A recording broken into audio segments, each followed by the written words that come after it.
Maranatha, voici les lanceurs d'alerte.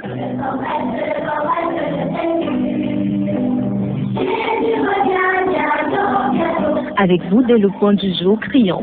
Maranatha, Jésus revient.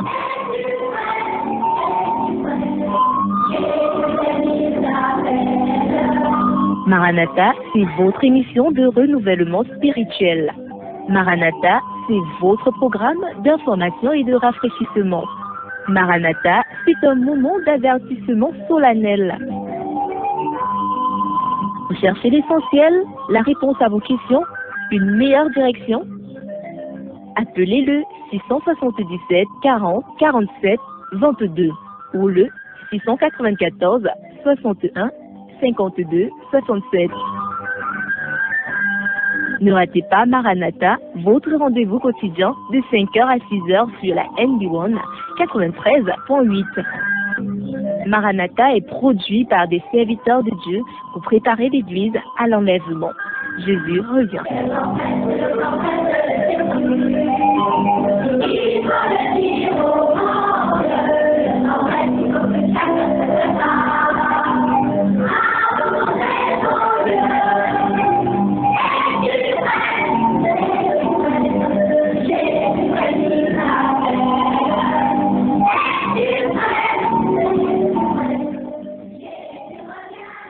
Merci Jules, bonjour à toi, bonjour à tous les auditeurs. C'est l'émission Maranatha qui démarre à l'instant. Bonjour à chacun de vous.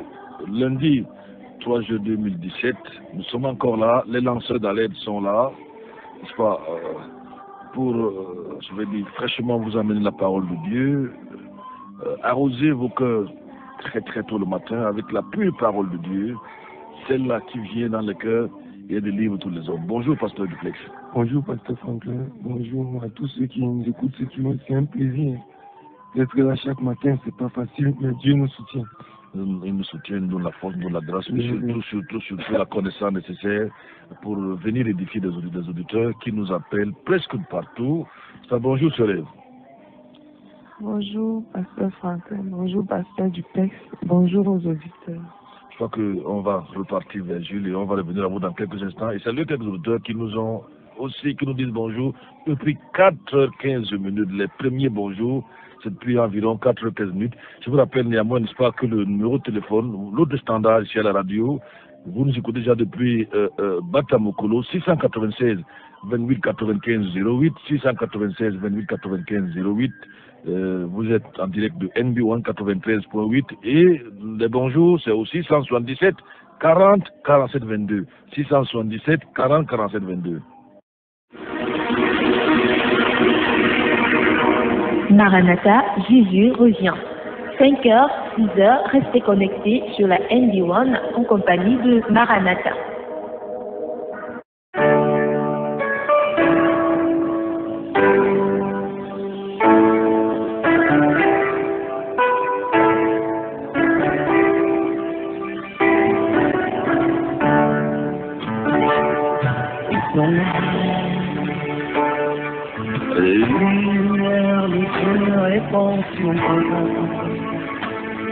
Les rayons de ton éclat pour éclairer les ténèbres de ma vie.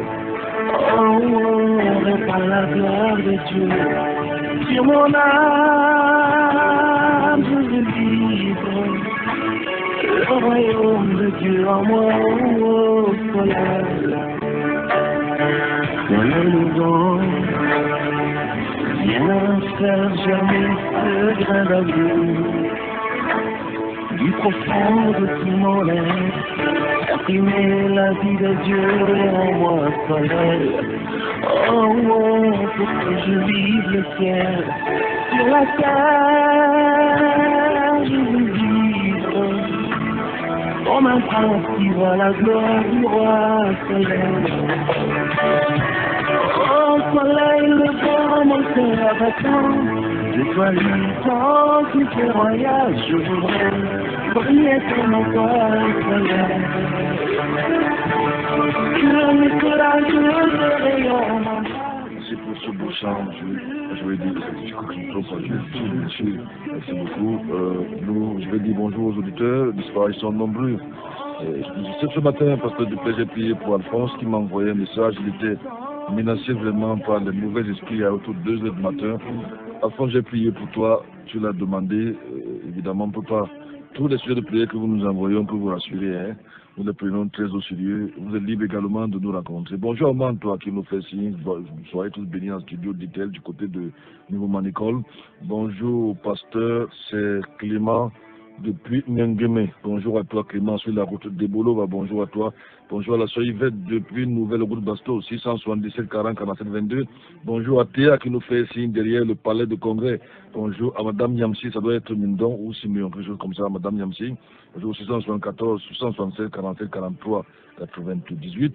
Bonjour à Belle, bonjour à Madoroté, bonjour à Papa Dominique qui me fait signe, m'a fait signe à 434 000 Papa Dominique. Bonjour à toi. Bonjour à Pamayo depuis Kenlikok et tous ceux qui nous écoutent du côté de Macaque et ceux, Abel dit, bonjour à vous en studio, merci pour la pure vérité dont vous nous donnez chaque matin, que le Tout-Puissant vous comble. Merci. 677 40 47 22, ceux qui nous écoutent du côté de Kilikoto, Bokito, Ombessa, Ndoé, je ne sais pas quelle autre localité. Ayos, si vous écoutez depuis Ayos, peut-être Kribi, on ne sait pas. Matombe, ainsi de suite, Boudmakak. Bonjour à vous ce matin. Évidemment, nous sommes en direct depuis 93.8, c'est NB1. L'émission que vous écoutez, c'est Maranatha, une émission différente. La vérité est dite sans flatter qui que ce soit. Malheureusement, hier, vous n'avez pas pu suivre notre grand format à cause du courant qui nous a lâché ici en studio. Nous espérons prochainement, nous reviendrons là-dessus, Pasteur Duplex.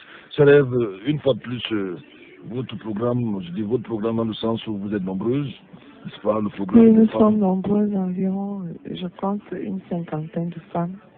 Peut-être tu es très modeste. En fait, je le crois même. Oui. Que c'est un chiffre vraiment modeste. Mais parce qu'on a une convention de district, nous étions environ 35 personnes. Donc, je crois que, vu que nous faisons ça, c'est une convention nationale et que les gens viennent de partout, du nord, de l'ouest, du BAM, du littoral, donc nous serons plus nombreuses. Et par rapport à celles qui ne sont pas, qui veulent, il faut aussi participer, c'est bon, comment ça se passe? Oui, ça commence le 6 jeudi. C'est jeudi de cette semaine-ci et ça s'achève le 9. Donc, toutes les personnes qui sont intéressées, notamment les femmes, parce que c'est une retraite de femmes, peuvent venir, l'entrée est libre et gratuite.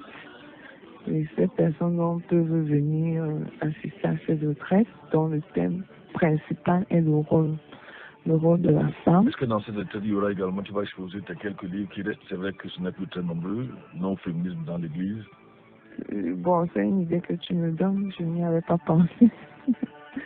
Et si quelqu'un a vraiment besoin de ce livre, c'est un livre pour le moment, je m'attends maintenant à achever l'autre, quand les femmes influencent. Et peut-être même les plus belles femmes. Si le Seigneur m'accorde la grâce de le faire d'ici la fin de l'année, ce sera une bonne chose. Vraiment, je m'y mets. Je m'y mets réellement. La trilogie, c'est une trilogie, c'est le livre. Non, c'est les livres qui sont publiés de façon indépendante des unes des autres. Ok, bon, alors revenons rapidement au programme. Les heures, ça va se passer comment? Ça commence jeudi à quelle heure? À 8 heures. Ça va de 8 heures à 22 heures. Puisqu'on est là sur place. Donc il y a plusieurs sessions, il y a des pauses. Les femmes vont dormir sur place? Les femmes seront nourries sur place? Oui, nous serons vraiment, je peux dire un peu comme en prison, une douce prison, dans la présence du Seigneur. Donc, il n'est pas permis qu'on sorte. Mais bon, il y a un ou deux cas exceptionnels, parce que c'est ce travail, elles vont vaquer à leurs occupations et puis revenir. S'il y a des femmes qui veulent venir, et s'il y a des femmes qui viennent, oui, elles peuvent choisir de venir. Elles peuvent aussi venir rester passer ces 2 jours-là avec vous. On dort sur place, on fait tout sur place, on fait notre toilette sur place, on se lave sur place, on mange sur place. Et c'est pour éviter aussi la distraction. Nous, on sera vraiment occupés à prier, à lire la parole, à écouter la parole. Et on a nos filles dans le Seigneur, les filles que le Seigneur nous a données. C'est elles qui vont s'occuper de la cuisine. Donc nous, on est essentiellement là pour se nourrir de nourriture spirituelle. Je crois que là, vous allez aussi enseigner peut-être comment Ferdinand aime bien ça, la soumission de la femme. C'est ça qu'il faut que je parle à ce pasteur américain. Bon, je ne sais pas comment le Seigneur a orienté les différentes oratrices parce que je serai un peu à l'écart en tant qu'oratrice. Je préfère écouter les autres. Bon, je crois que moi aussi, j'ai besoin d'être édifié par d'autres personnes. Chaque fois qu'il m'appelle des États-Unis, il me dit, dis à la sœur Ève, femme, soyez soumise à vos maris. Le pasteur Hedson, je peux lui dire. Alors, pasteur Duplex, nous sommes en train nous avançons doucement, lentement vers la fin de ce grand thème, les faux prophètes, les faux docteurs, les faux pasteurs. J'espère que les auditeurs sont suffisamment édifiés.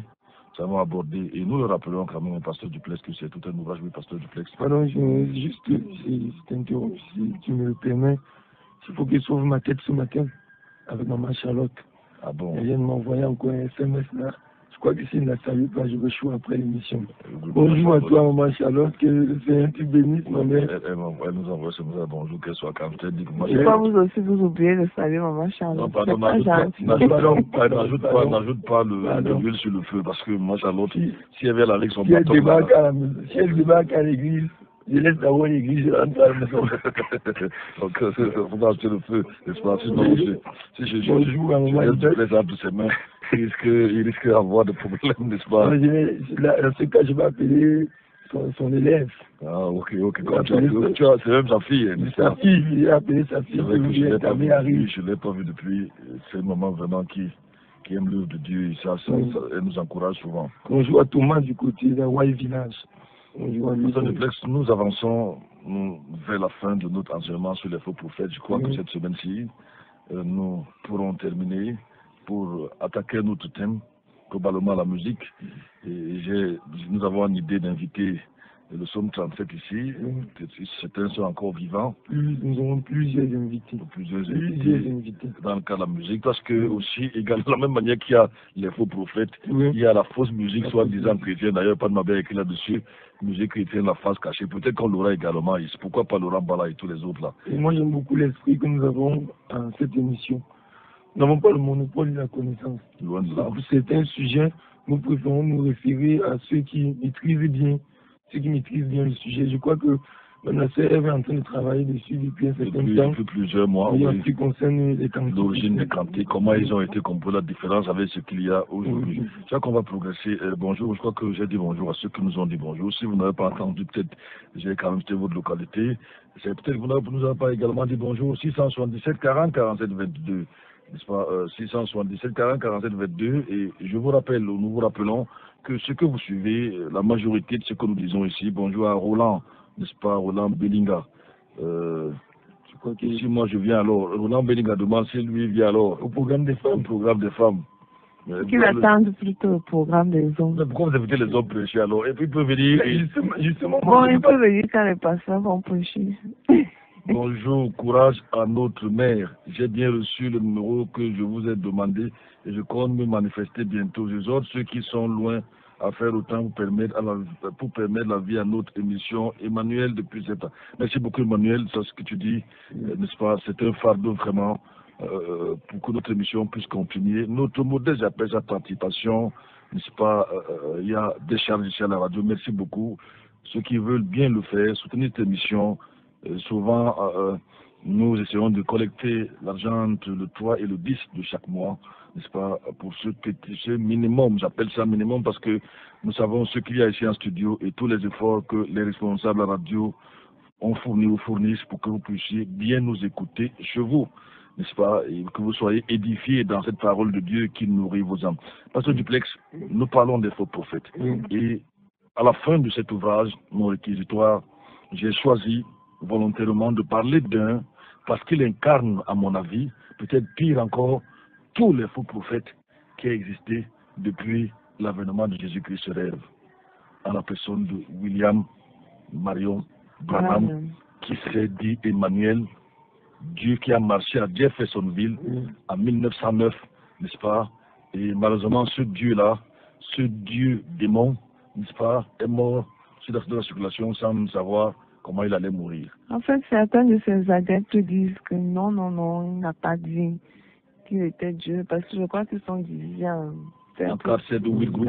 Bon, vous pouvez voir ça dans le livre, mais nous parlons de mais c'est dire, non, même oui. il y avait tellement de sous-entendus en lui que ici, il était évident que certains basculent vraiment dans ce blasphème-là, de croire que Branham est Dieu, que Branham est Emmanuel qui est venu en 1906. 1909 voilà, à Jeffersonville, n'est-ce pas? Il a ressuscité un poisson. Je ne sais pas ce que là, Jésus parle des hommes, là, Jésus parle de poissons. Il a pu facilement séduire les gens parce que il a fait beaucoup de miracles. Entre guillemets, des miracles mensongers. Des miracles, bien entendu. Oui. Et c'était justement pour subjuguer les fous, pour séduire les fous, au point où plusieurs prédicateurs sérieux, en fait, c'est vrai qu'on va dire qu'il faut voir dans quelle mesure j'étais sérieux. Quelqu'un comme Thierry Osborne, qu'on prenait pour un prédicateur crédible, beaucoup se sont laissés emporter par l'erreur devant les grands signes et prodiges qu'accomplissait Branham. Donc, moi, ce que je peux dire déjà, je le dis toujours, que je suis vraiment meurtri quand on parle du branhamisme, parce que j'ai 2 frères et leurs épouses et leurs enfants qui se sont jetés à corps perdu et dans le branhamisme vraiment, et qui ne supportent même pas qu'on dise un mot contre leur prophète. Le soi-disant prophète. Je dois dire que si on me demande d'évaluer les branhamistes au Cameroun, ils se situeraient à mon avis entre 800 000 à 1 million, peut-être même plus.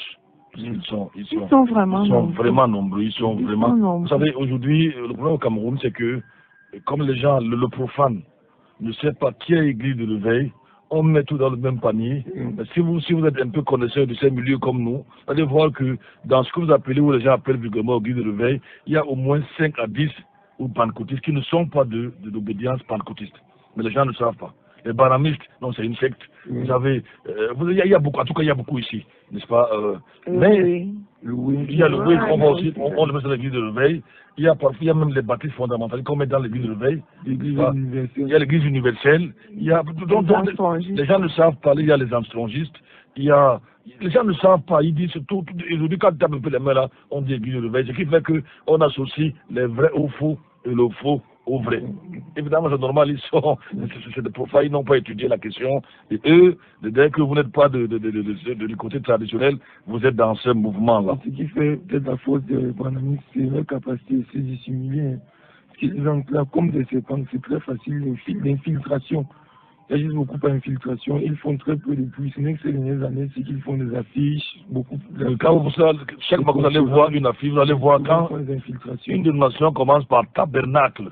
Sachez déjà à 80% au moins, ou 90%, vous êtes face aux branhamistes, n'est-ce pas? Ou bien vous voyez une affiche où il y a parole parlée. Où il y a parole parlée, oui, des aigles ou... La tête d'un vieux blanc, comme un vieux blanc, avec un auréole là, ça c'est souvent affiché ici partout là, les posters en général, ces prédicateurs ne mettent pas leurs photos dans leurs églises, toutes leurs soi-disant églises. N'est-ce pas, de la photo de William Branham. Certains se postèrent même devant la photo. Certains l'adorent même. Il est presque impossible d'aller dans une maison, même parfois une maison des branhamistes, sans trouver la photo de William Branham. Je me souviens, j'étais chez mon beau-frère, j'ai tapé la photo de Branham, il a failli m'agresser.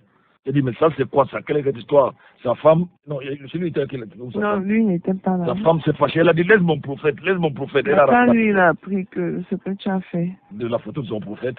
Il a dit que c'est parce que c'était toi qui n'as pas vu. Seigneur notre Dieu, nous voulons poursuivre cette émission. Nous prions que tu prennes les devants de ce que nous allons dire. Seigneur, maintenant, ouvre les oreilles des auditeurs. Tu as dit, mettez-vous en garde contre les faux prophètes. Ils viendront à vous en vêtements de brebis. Et nous avons vu ce verset qui dit que Satan se transforme souvent en âge de lumière. Seigneur, notre base, c'est ta parole. Souviens-toi de tous ceux qui écoutent et utilise-nous aussi en studio au nom de Jésus-Christ. Amen. Nous avons dit hier que pour les branhamistes, la Bible n'est pas l'autorité suprême. Ils rejettent totalement l'autorité de la Bible, préférant les révélations de Branham au-dessus des Écritures. Pour eux, la Bible est la parole écrite, dont la lettre, il faut bien noter, quand vous entendez quelqu'un dire que la lettre que tu... Lui ne sait pas ce qu'il a de dire, il ne sait pas. Mais en fait, c'est Branham qui a développé cette histoire-là en se basant sur un verset pris hors contexte, alors que l'apôtre Paul nous parle de la loi, parlant de la lettre, la loi de Moïse. Il faut nous faire comprendre que si nous nous attardons sur la loi de Moïse, les choses cérémonielles telles que la circoncision, telles que, je ne sais pas, le respecter le sabbat, toutes ces choses-là, n'est-ce pas? À ce niveau, la lettre tue, parce que la loi ne sauve personne. La loi était comme un pédagogue pour nous conduire à Christ. Mais eux, ils prennent ça pour montrer que c'est la révélation, c'est le réma, n'est-ce pas, qui est au-dessus de toutes choses. C'est donc Branham qui il a amené cela pourquoi? Pour que les gens croient en ce qu'il dit sans examiner ce que la Bible dit. Voilà la raison pour laquelle cet homme dangereux a dit toutes ces choses-là, n'est-ce pas? Il disait donc, il se réclamait de l'Église de la fin des temps, notamment celle de l'Église de la Odyssée. William Branham est le maître à penser de tous ceux qui aujourd'hui mettent leur révélation au-dessus des Écritures. J'ai dit, nous avons évoqué ça hier, nous sommes en train comme tu rappelles avant de continuer, que l'UFOCO du ciel est son ambassadeur. L'inspiration, c'est le monde, qu'est-ce qu'il dit encore? C'est un chant très célèbre, n'est-ce pas? Il y a lui, si vous avez les séries de la mesure de ces deux gens-là, l'UFOCO du ciel et quoi là, Sylvain et quoi là, c'est des CD à jeter parce que vous êtes en train de pactiser avec l'ennemi, avec le diable. Et c'est dans cette musique-là qu'ils glissent les enseignements sur de Branham. Et ils glissent leur fausse doctrine sur le Réma. Donc, il va donc dire dans son chant-là que l'inspiration, c'est le monde de Dieu, oui, elle vient de la voûte céleste. Elle est au-dessus des Écritures. Et nous avons évoqué hier ce que Branham dit lorsqu'il dit, selon lui, que l'Église est bâtie sur le rocher de la révélation. On a montré à ce niveau qu'il est un véritable menteur. Il s'attaque aux Écritures. La Bible dit que l'Église est plutôt bâtie sur Christ, n'est-ce pas? Et on a aussi évoqué hier ce qu'il déclare. Il dit avoir ouvert les 7 sceaux, n'est-ce pas? Ce qui se trouve dans la Révélation. Et Branham dit, je vais le lire à son niveau, je vais le citer. Il dit, voici toi tu vas chercher Apocalypse ou Révélation, chapitre 1, verset 1 à 7. Branham dit, je vis cet ange formant une pyramide. Il faut déjà noter que quand vous entendez pyramide, on vous introduit dans des sectes ésotériques. Les pyramides égyptiennes. Parce que Branham croyait en 3 Bibles, parmi lesquelles les pyramides. On va en parler tout à l'heure. Il dit, je vis cet ange formant une pyramide. Ils sont descendus et m'ont enlevé avec eux. Ils m'ont conduit vers l'Orient pour ouvrir les 7 sceaux de Dieu. Écoutez bien. Et on va voir ce que la Bible dit. Et à vous de choisir à qui croire ou en qui croire. Je reprends. Ils m'ont conduit vers l'Orient pour ouvrir les 7 sceaux. Les anges qui formaient une pyramide m'ont placé. Le mot pyramide revient déjà 2 fois au milieu d'eux. Seuls ces anges connaissaient le mystère de Dieu. Ce sont les messagers qui sont venus interpréter cette pyramide 3 fois, ou le message du secret des 7 sceaux contenus dans cette pyramide. En fait, si vous voulez, la pyramide nous envoie à la Rose-Croix, à la franc-maçonnerie, elle nous renvoie à l'Égypte pharaonique. N'est-ce pas? Que dit la Bible donc? Révélation chapitre 5, verset 1 à 7. Puis j'ai vu dans la main droite de celui qui était assis sur le trône un livre écrit en dedans et en dehors, scellé de 7 sceaux. Et j'ai vu aussi un ange puissant proclamant d'une voix forte, qui est digne d'ouvrir le livre et d'en délier les sceaux. Et nul ni dans le ciel, ni sur la terre, ni sous la terre, ne pouvait ouvrir le livre, ni le regarder. Je pleurais beaucoup. Oh, je me mets à la place de Jean, oui. Et c'est que personne n'avait été trouvé digne d'ouvrir le livre, ni de le lire, ni de le regarder. Oui. Et l'un des anciens me dit, ne pleure point. Voici le lion qui est de la tribu de Judas, la racine de David a vaincu pour ouvrir le livre et en délier. Jésus lui seul, ni un ange, ni un homme n'est capable d'ouvrir le sceau. Jésus lui seul.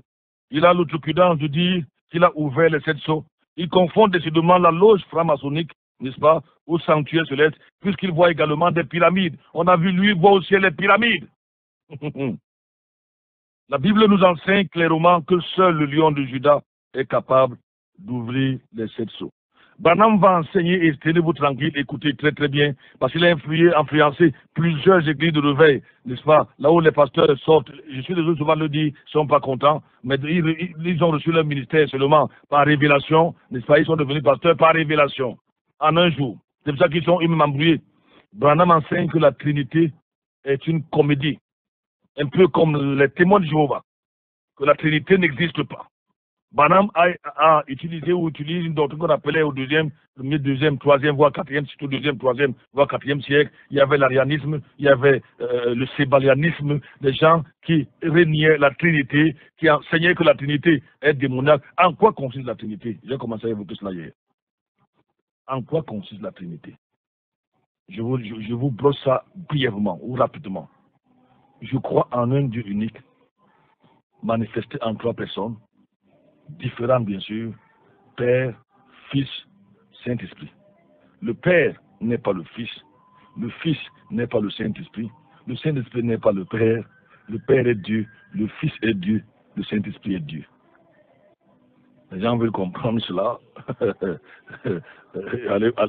allez vous poser beaucoup de questions, ça vous regarde. Et cela, contrairement à ce que les sectes enseignent, nous ramène également à la constitution de l'homme. Dans chapitre 5, verset 23, on dit que l'homme est composé de trois parties. L'être est composé, tu peux lire le verset, dans chapitre 3, je vais dire 5, verset 23, il nous dit que l'homme est lui-même composé, l'homme est trinitaire. L'homme est composé, l'être humain est composé de trois parties. Oui. 5, verset 23. Oh, que le Dieu du Père vous sanctifie lui-même entièrement. Oui. Et je prie Dieu que votre esprit, oui. Votre esprit, âme, 2, et corps, en leur entier, oui, en leur entier, soit conservé irrépréhensible. Jusqu'à la venue de notre Seigneur. Vous pouvez trouver également la même idée dans le livre de Ecclésiaste, chapitre 12. Branham va donc dire, n'est-ce pas, il dit, voici ma révélation par le Saint-Esprit, blasphème. Christ et le Saint-Esprit sont une même personne, mais sous deux formes différentes. On trouve l'arianisme et le sébalianisme. Une même personne, mais sous deux formes différentes. Il dit qu'il a reçu une révélation qui par le Saint-Esprit. Je sais qu'il s'agit de l'un des mystères des derniers jours, que Christ puisse être trois personnes en une. Il ne s'agit pas de trois personnes différentes, Père, Fils, Saint-Esprit, ce qui ferait trois dieux. Comme dit les Trinitariens, c'est ce que Branham dit bien sûr, il s'efforce de nous le dire. Ce sont trois manifestations dans le médaillisme différentes de la même personne, ou, si vous préférez, trois fonctions différentes de la même personne. Le Saint-Esprit est une forme, Christ une forme, c'est cela. Il a reçu cette révélation du Saint-Esprit. Et il appelle ça, ceux qui disent ces trois personnes différentes, la comédie. Non, la comédie, on va voir ce que Dieu dit, ce que la Bible dit. Branham se targue d'être le dépositaire de cette révélation qui, selon lui, est un mystère. Il explique en ces termes. Nous ne pouvons pas le voir, mais nous savons qu'il est là. Il ne fait que changer de forme. Lorsqu'il est passé du domaine surnaturel au domaine naturel, il n'a fait que changer de masque. Autrement dit, Dieu ou Jésus est un comédien. C'est un blasphème. En tout cas, on va vous expliquer que, en fait, dans la Bible, dans le grec, le mot théâtre, c'est hypocrite. Donc, Branham nous enseigne que Dieu, Jésus, est un hypocrite. C'est comme il dit, voilà le contenu, c'est comme l'acteur d'un drame. Quand les Grecs jouaient une pièce de théâtre, ils changeaient de masque. Un seul acteur pouvait ainsi jouer plusieurs rôles dans la même pièce. Dans l'école de ma fille qui est ici, ils ont joué une pièce de théâtre. Un garçon a joué 4 rôles. Il a dû changer de masque pour se mettre dans la peau des différents personnages. Donc Dieu, Jésus, le Saint-Esprit sont des comédiens. Ils changent seulement de masque. Comparer Dieu à un acteur ou à un comédien est un blasphème, surtout quand on sait que ce mot en grec signifie, le mot comédien, le mot théâtre, en grec c'est hypocrites. En grec, hypocrites. Donc Branham nous dit, quand il dit que Dieu fait le théâtre, c'est la comédie, il dit que Dieu est hypocrite. En plus, nous n'ignorons pas que le théâtre était la scène d'un culte idolâtre rendu au dieu grec, le dieu qu'on appelait à l'époque là, Dionysos, par ces fameuses bacchantes prostituées nues en extase bien sûr. Lors du baptême de Jésus, le Dieu trinitaire se manifeste de façon claire.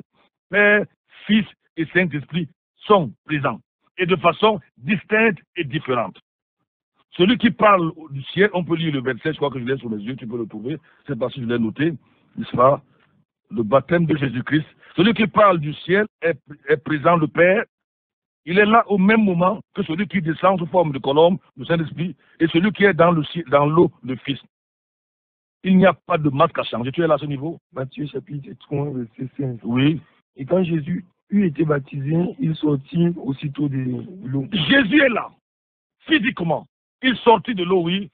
Et Il n'a pas changé de masque. Il n'a pas porté notre masque pour faire la comédie ou le théâtre. Et à l'instant, les cieux s'ouvrirent. les cieux s'ouvrirent. Et Jean vit l'Esprit de Dieu. Jean vit une autre personne, parce qu'ici on dit l'Esprit de Dieu descend sous forme ou comme. Ce n'est pas que c'est une colombe, parce qu'il y a des gens qui vont prendre les pigeons chez eux, ils disent que c'est le Saint-Esprit. Sous forme, donc, une ressemblance. Il essaie de décrire. Le Fils est là au baptême. Maintenant, les cieux s'ouvrent et l'Esprit descend. C'est distinct, c'est différent, oui. Sous forme d'une colombe, oui. Sur lui. Oui. Et voici une voix. Une voix, la troisième personne, oui. Qui dit, oui, celui-ci est mon Fils bien-aimé, en qui j'ai pris plaisir. Oui. Pas de comédie ici. Donc dans ce cas, disons, quel rôle joue le Fils, quel rôle joue ici, je ne sais pas, le Père et la colombe. Branham va encore ajouter, le Père, le Fils, le Saint-Esprit sont trois fonctions différentes du même Dieu. Il était Père, il était Fils, il était en même temps Saint-Esprit. Branham ne pouvait pas dire au temple, je veux dire au peuple, du Père, qu'il est le Père, qu'il est le Fils, qu'il est le Saint-Esprit. Jésus-Christ est. Branham dit, il était. Il ne dit pas, il est. Alors que Jésus n'a jamais dit, j'étais. Il a dit avant qu'Abraham fût, je suis. Et comme Abraham tombe les gens, il dit que Jésus était le Père, il était le Fils. Même Dieu ne sait jamais conjuguer le Père au passé. Il a dit à Moïse, celui qui s'appelle, je suis. Et dans le livre de Jean, Jésus dit 7 fois, je suis. Il n'a pas dit j'étais. Que Dieu nous aide. Il était non Jésus, il était, n'est-ce pas? Jésus n'était pas, Jésus est. Il va encore dire, je suis Branham, voyez-vous, il est venu sous 3 noms. Il est venu en tant que fils de l'homme, comme prophète. Il n'a jamais dit qu'il était le fils de Dieu. On a vu que là, aussi à ce niveau, il ment. Et tout menteur est un serviteur de Satan. Si vous voulez qu'on revienne sur le verset qu'on a lu hier, on avait lu un verset ici hier où Jésus a dit lui-même c'était dans quel verset là? Jean chapitre, est-ce qu'on peut retrouver le verset, pasteur Duplex? C'était hier où Jésus a dit qu'il est le Fils de Dieu. Bon, je ne sais pas, nous avons lu ce verset là hier. Bon, j'espère que je vais le trouver d'ici la fin. Il était dans l'évangile, je trouve dans l'évangile de Jean. J'espère que je vais le trouver d'ici la fin, mais nous en avons parlé hier. Il dit, il n'a jamais dit qu'il était le Fils de Dieu. Il a dit qu'il était le Fils de l'homme. Aujourd'hui, il est le Fils de Dieu. Depuis qu'il est descendu sous forme de Saint-Esprit, actuellement, il est sous la forme du Saint-Esprit, une personne invisible. Tu as trouvé le verset? Jean 10, verset 36. Oui. Dites-vous de lui, celui que le Père a sanctifié et envoyé dans le monde. Tu blasphèmes parce que j'ai dit, je suis le Fils de Dieu. Oui. Vous avez choisi donc qui croit? Par exemple, dit que Jésus n'a jamais dit qu'il est le Fils de Dieu. Jamais, c'est les gens qui l'ont dit. Jésus dit ici dans Jean chapitre 10, verset combien? Verset 36. Il pose la question, je suis parlant de lui, parce que j'ai dit, je suis le Fils de Dieu. La Bible nous parle d'un Dieu unique, manifesté en 3 personnes dans mon livre. J'ai mis ça en gras, en 3 personnes distinctes. Le Père, le Fils et le Saint-Esprit.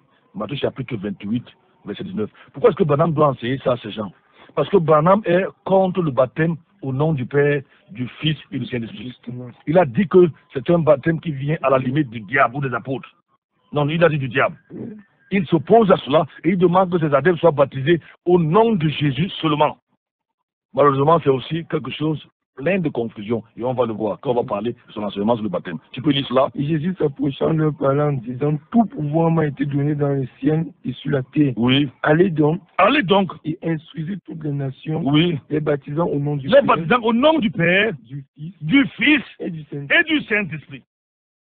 Jésus l'a dit. Cette formule est claire. Elle n'a pas besoin de débat, on n'a pas besoin de débat là-dessus. Évidemment, Jésus lui-même nous montre, ou les Écritures nous enseignent que c'est bel et bien des personnes distinctes. Je vais lire Jean chapitre 14, verset 16. Jésus va dire, si tu es là, Jean chapitre 14, verset 16. Jésus va dire. Jean 14, 16, c'est écrit, et je prierai le Père Oui. qui vous donnera un autre consolateur. Soulignez dans vos Bibles, il vous donnera un autre consolateur, oui. Pour qu'il puisse demeurer avec vous pour toujours. Le mot hôte en grec, c'est allos. Allos en grec utilisé par Jean ici, ça signifie un autre de même nature que moi. Parce qu'il y a le mot allos en grec, il y a encore le synonyme, c'est hétéros. Hétéros, lui signifie, n'est-ce pas, un autre, mais d'un autre genre, différent de moi. Ici, Jean a eu le mot allos, qui signifie un autre de la même nature que moi, un autre. J'espère que je ne sais pas si j'essaie les auteurs essaient de me comprendre. Un autre, non, je vais dire hétéro signifie un autre d'une autre nature. Mais ici, il utilise le mot allos, qui signifie un autre de la même nature que moi. Jésus va dire, il y a un autre qui rend témoignage, et je sais que le témoignage qui rend de moi est digne de foi. Et le Père qui m'a envoyé à lui, lui-même rendu témoignage de moi. Vous n'avez jamais entendu sa voix, ni vu sa face. Jean chapitre 5, verset 32 à 37. Jésus dit bien, il y a un autre qui rend témoignage de moi, parlant du Saint-Esprit. Et le mot là, c'est allos. Rappelez-vous que Branham enseigne que c'est la comédie, c'est juste le théâtre. Il change juste de masque, c'est la même personne, mais c'est parce que Jésus a enseigné. Jean chapitre 1, verset 5 à 7. Évidemment, comme Branham a une fausse version, un Jean. Comme il a une fausse version de la Bible, sa version n'a pas ce que vous allez entendre maintenant. Oui. 1 Jean 5, verset 7. Oui. Ouais. Ça va surprendre beaucoup d'auditeurs. Ça va surprendre beaucoup d'auditeurs. Parce que dans votre Bible, la plupart de vos Bibles n'ont pas ce que nous allons lire ici. Vos Bibles n'ont que le verset n'a chez vous que 3 mots. Si ça n'a que 3 mots dans votre Bible est félatée. Je suis désolé, j'ai écrit un livre là-dessus. Ça peut choquer, mais c'est la vérité. Oui, lis-nous le verset. 1 Jean chapitre 5, verset 7. Oui. 1 Jean 5, verset 7. Oui. Car il y a 3 qui rendent témoignage dans le ciel. Non, arrêtons-nous. Quand il y a 3 qui rendent témoignage, votre Bible s'arrête là, peut-être ça doit avoir 2 points. Mais la nôtre continue, oui. Le Père, la parole et le Saint-Esprit. Saint-Esprit. Et les 3 là. Et les 3 là sont un. Il y a bel et bien un Dieu trinitaire, manifestant 3 personnes différentes, mais un Dieu unique. Reprends le verset. Car il y en a 3. 1 Jean 5, verset 7. Oui. Nous répondons à Branham et tous les branhamites et tous les sectaires. Oui. Parce que la plupart, presque toutes les sectes ont cette position-là. Il n'y a pas de Trinité. Jésus n'est pas Dieu. C'est un simple homme. Toutes les fausses religions ont cette base-là. Toutes les fausses religions attaquent la divinité de Jésus-Christ. Le diable est la divinité de Jésus-Christ. Il sait que lorsque l'homme va savoir que Jésus est Dieu, il va lui demander pardon de ses péchés, parce que seul Dieu pardonne les péchés. Et Jésus a prouvé à plus d'un niveau qu'il était le Dieu fait chair. Si vous dissociez ces 3 personnes-là, vous n'avez plus Dieu. Branham lui enseigne que ça fait 3 dieux. Il n'a rien compris. Oui. Car il y en a 3 qui rendent témoignage dans le ciel. Le Père, oui. La parole, oui. Et le Saint-Esprit. Le Saint-Esprit. Et les 3 là sont un. Le Père, la parole, qui est évidemment la parole, c'est fait chez Jésus, et le Saint-Esprit, et les 3 là sont un. Parce que Branham est la Trinité. Branham va donc enseigner qu'on doit baptiser dans son, je ne sais pas si je dois dire, son délit hérétique. Branham va proclamer qu'on doit baptiser au nom de Jésus. Il va dire, voici le dernier messager du dernier âge de l'Église. Il n'est pas un réformateur, il est un prophète. Il n'est pas un réformateur. D'autres ont été des réformateurs, mais pas des prophètes. La parole de Dieu s'adresse à un prophète. C'est pour cette raison qu'il s'autoproclame prophète. Oui. C'est pour cette raison que les réformateurs ont continué à pratiquer le baptême au nom du Père, du Fils et du Saint-Esprit. Ils n'étaient pas des réformateurs, ils étaient des réformateurs, pas des prophètes. Ce faux prophète dit que le mystère de la vraie formule pour le baptême, c'était prétendu dans les dénominations, c'était perdu dans les dénominations, n'est-ce pas, et lui avait été révélé de nouveau. Autrement dit, les dénominations qu'il haïssait, on va le voir, parce que lui m'a fini par créer sa dénomination, il allait demander l'autorisation. C'est lui, quand quelqu'un vient chez vous, il vous dit que toutes les dénominations viennent du diable, il est influencé par Branham, c'est l'enseignement de Branham. C'est lui qui est le père de cette doctrine-là. Toutes les dénominations viennent du diable. Écoutez, le fait que quelque chose vienne d'un homme ne veut pas dire forcément que ça vient du diable. Il y a des choses qui viennent des hommes. Il y a des choses, des pensées qui viennent des hommes. Vous savez, et parfois Dieu les a pour. Oui, parfois. Tu as bien pensé. Il a ici dans ton cœur, c'était bien. En fait, en l'homme, il y a 3 personnes qui parlent. Oui. En l'homme. Même dans la Bible, 3 personnes. La Bible, la parole de Dieu, mais 3 personnes parlent de la Bible. Ça, je vous le dis, vous ne le savez peut-être pas. La Bible, c'est la parole de Dieu. Il n'y a pas de discussion là-dessus. C'est parce que la parole de Dieu que Dieu dit la vérité, ce que l'homme dit. Par exemple, la Bible dit que le méchant dit dans son cœur qu'il n'y a point de Dieu. Ce n'est pas Dieu qui parle là. C'est l'homme qui dit dans son cœur que Dieu n'existe pas. Aussi dans la Bible, on voit le diable qui parle. Il nous a dit dans le livre de Isaïe ou Ézéchiel, tu disais dans ton cœur, je mettrai mon trône. C'est le diable qui parle. On a vu le diable parler en tentant Jésus. Et dans la Bible aussi, Dieu parle. Dieu parle. C'est la parole. Dieu vous dit ce que le diable dit, il vous dit ce que l'homme dit, il vous dit ce que lui-même Dieu dit. On pourrait peut-être ajouter une dernière personne parlant des animaux, si on peut appeler ça, on peut appeler. Donc disons que un dernier groupe, les animaux qui parlent comme ça. Un ou deux. Dans le miracle. Ça relève du miracle. On parle du serpent qui a parlé là, ce n'était pas le vrai serpent, c'était le diable. On a vu l'âne de Balaam qui a ouvert la bouche. Ça parce que Balaam a refusé d'écouter Dieu, n'est-ce pas? En général, quand un animal parle, ce n'est pas normal. Ça relève d'un autre monde, n'est-ce pas? Je disais donc que ce faux prophète dit que le mystère de la vraie formule de baptême, c'est au nom de Jésus. On peut dire qu'il avait l'imagination fertile, ce Branham. D'après lui, quand Pierre a répondu à Jésus, tu es le Fils de Dieu, dans Matthieu 16, verset 16, oui, il va dire, et moi je te dis aussi que tu es Pierre.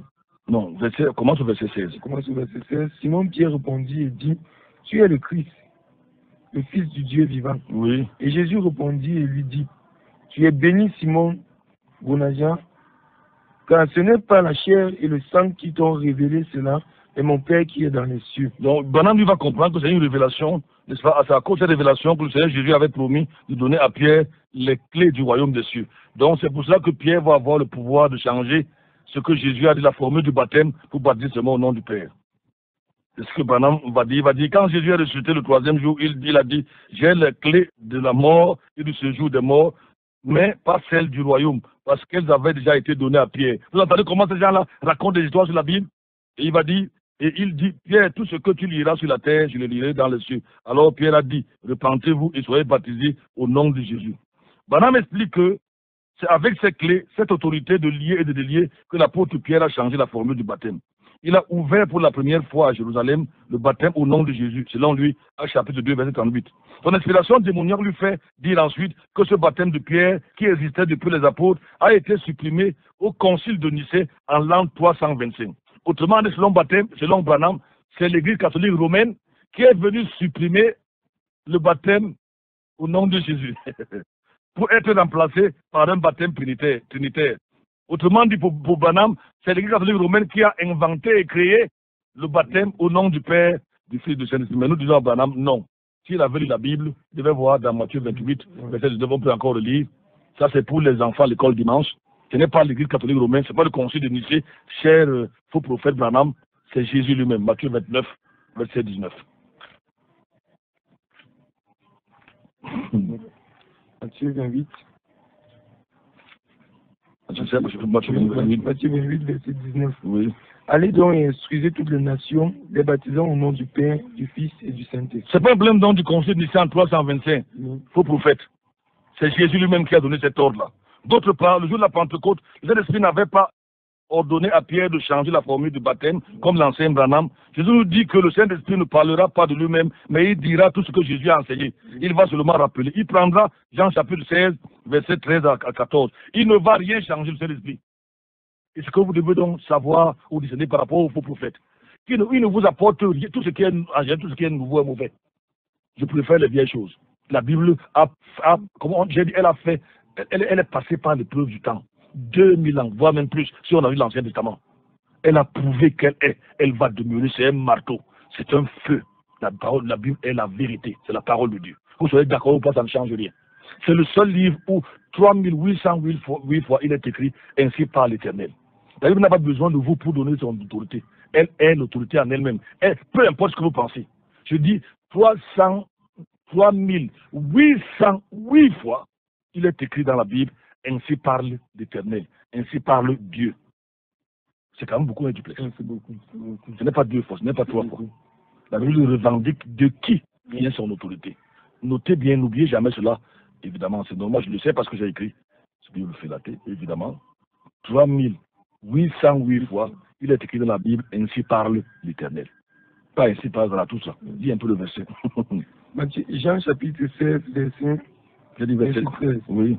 Mais quand celui-là, l'esprit de vérité sera venu, il vous conduira dans toute la vérité, Oui. car il ne parlera point de par lui-même, Oui. mais il dira tout ce qu'il aura entendu et vous annoncera des choses à venir. Il ne dira que ce que moi je vais lui dire, ce que je vous ai dit. Oui. C'est lui qui me glorifiera. C'est lui qui me glorifiera. Il prendra de ce qui est à moi et qu'il vous le... Il ne changera rien, Branham. Il est branhamiste. Il dit qu'il a reçu la parole du Saint-Esprit.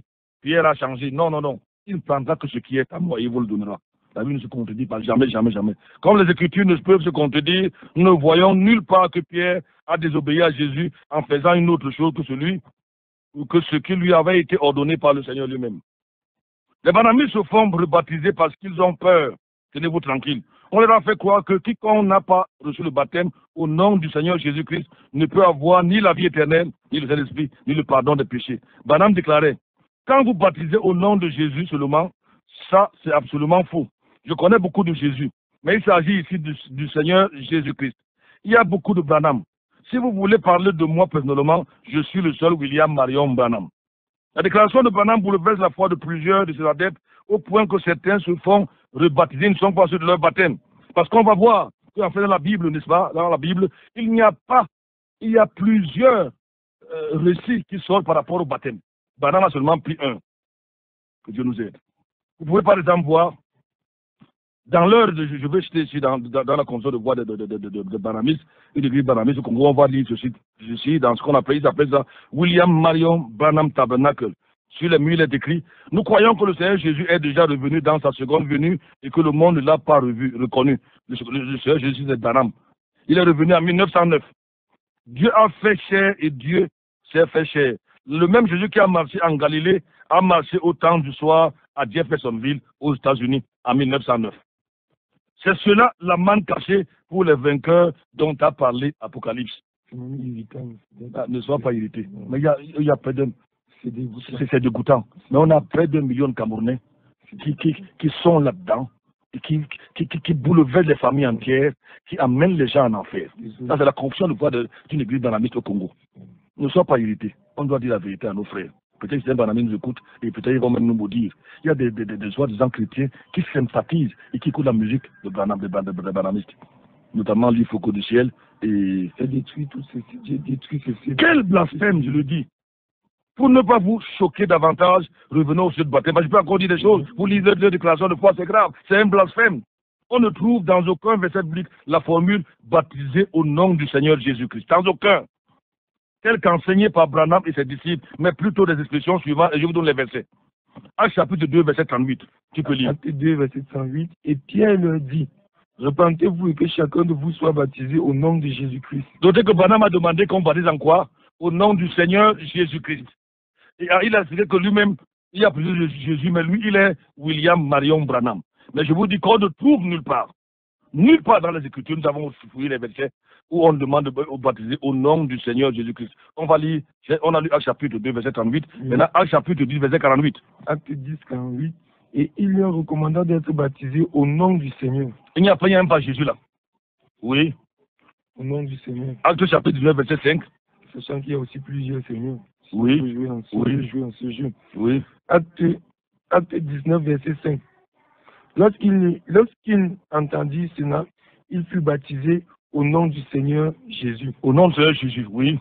Vous n'avez pas Jésus-Christ ici. Non, pas Jésus-Christ. Oui, oui. Vous voyez encore Acte chapitre 8, verset 16. Acte 8, verset 16. Oui. Branham confond le récit des faits. Il y a une différence entre celui qui baptise et le baptisé. Nous nous repentons de nos péchés au nom de Jésus. On va expliquer ce que c'est même au nom de quelqu'un. Quand on dit au nom du Biya ou du président Biya, ça veut dire l'autorité que Biya nous donne. Ouais.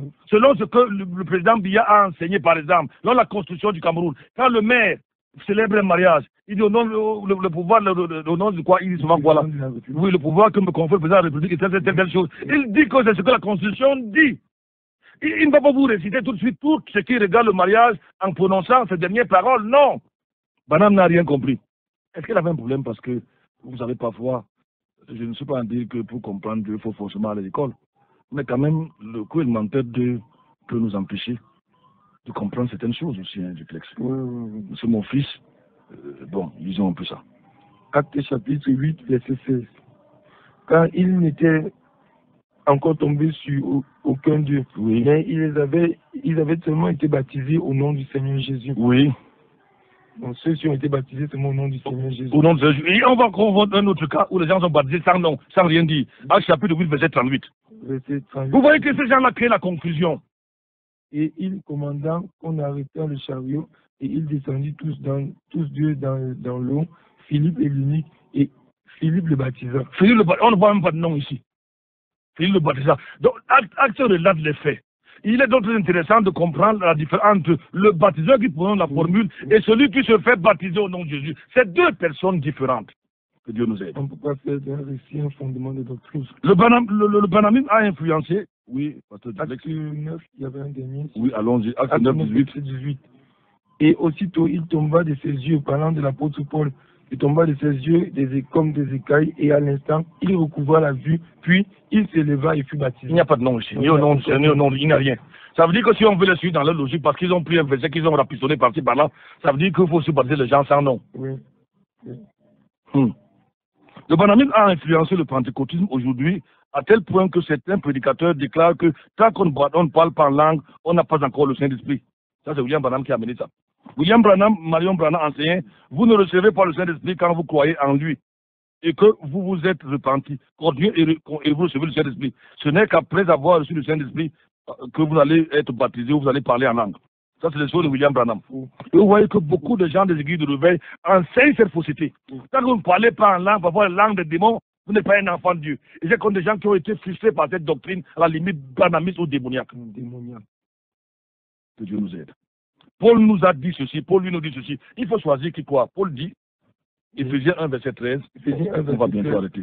En qui vous avez aussi espéré, après avoir entendu la parole de la vérité, l'évangile de votre salut, et avoir cru en lui, vous avez été scellés du Saint-Esprit. Le jour que vous avez cru en Jésus, vous êtes scellés ou vous avez été scellés. C'est un fait unique.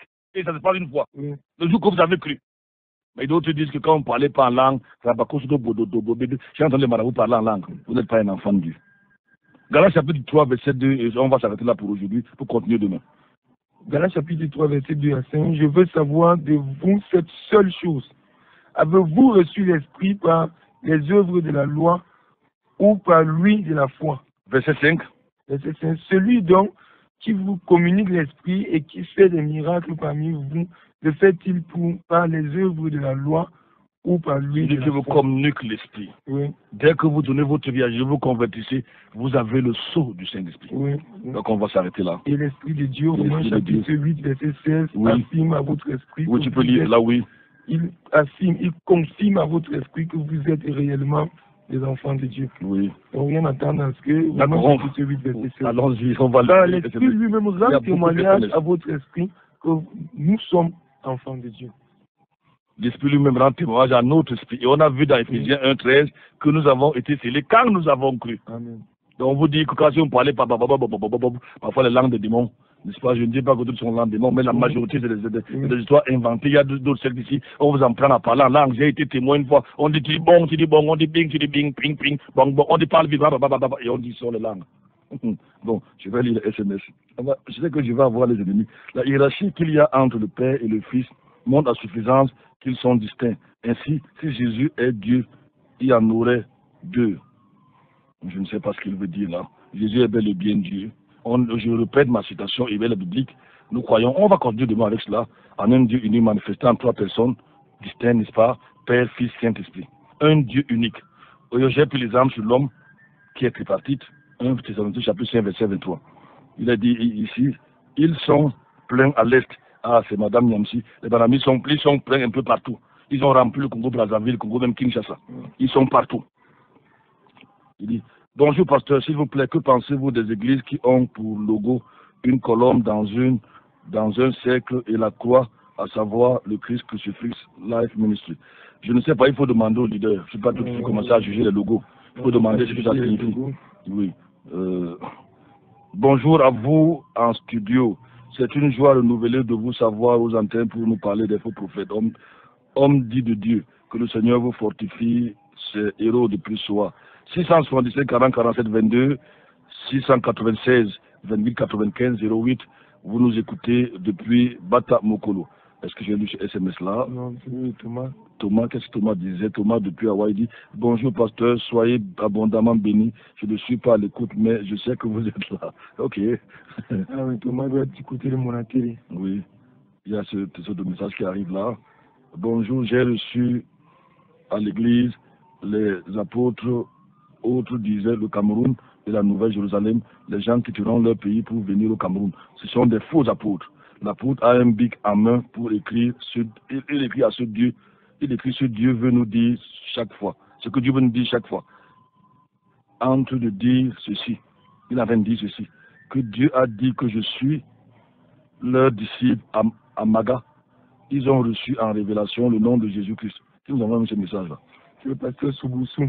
Je crois qu'il écoute nos émissions en différé. Maga, c'est l'extrême nord. Oui, on pense le docteur. Allô, bonjour. Allô? Allô, parlez fort, bonjour. Je vous entends à peine là, parlez fort s'il vous plaît. Je vous appelle depuis Odia. Oui, depuis Odia, oui. Je voulais savoir le baptême, la partie du baptême. Le baptême, c'est par immersion ou bien. Je voulais savoir exactement la partie du baptême. D'accord, il veut savoir le baptême. Le mot baptême en grec c'est baptizo. Ça signifie plonger, immerger. Le mot baptême en grec baptizo c'est plonger dans l'eau. Et ça c'est la vérité. Je vous dis, pourquoi est-ce qu'on a laissé baptême? On a translittéré autour des années 1611. Pourquoi?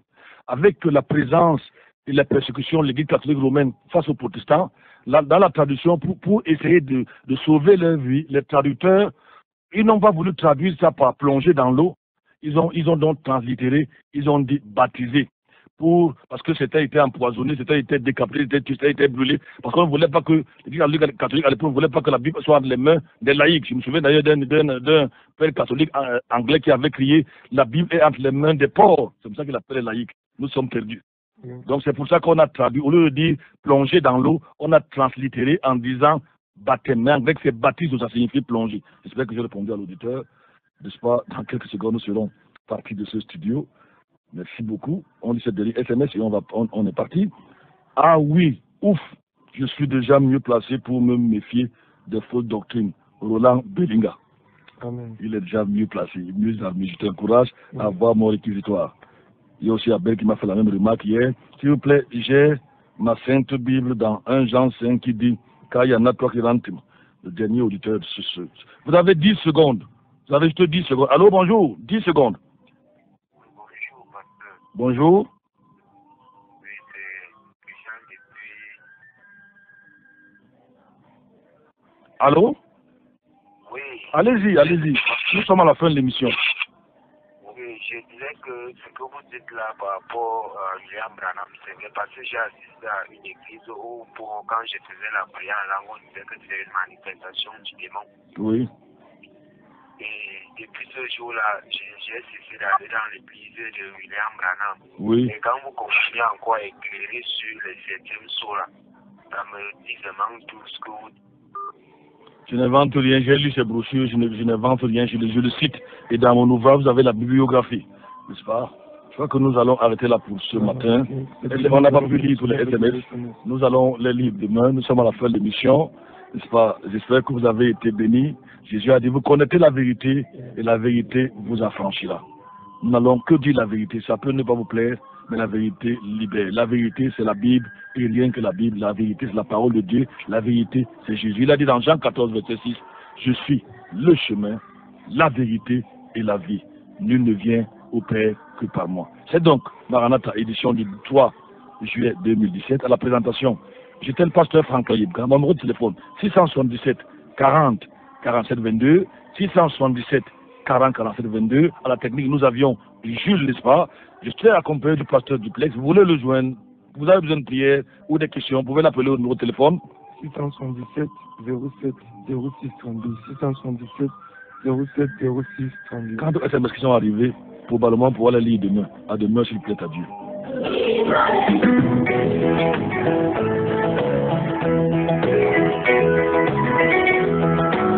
5h, 6h, écoutez Maranatha sur la ND1.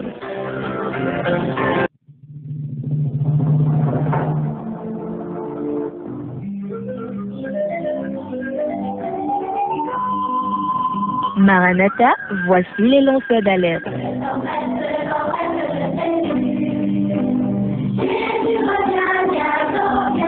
Avec vous dès le point du jour criant.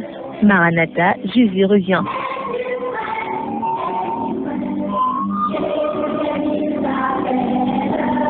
Maranatha, c'est votre émission de renouvellement spirituel. Maranatha, c'est votre programme d'information et de rafraîchissement.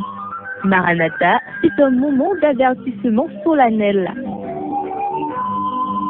Vous cherchez l'essentiel, la réponse à vos questions, une meilleure direction? Appelez le 677 40 47 22 ou le 694 61 52 67. Ne ratez pas Maranatha, votre rendez-vous quotidien de 5h à 6h sur la NB1 93.8. Maranatha est produit par des serviteurs de Dieu pour préparer l'Église à l'enlèvement. Jésus revient.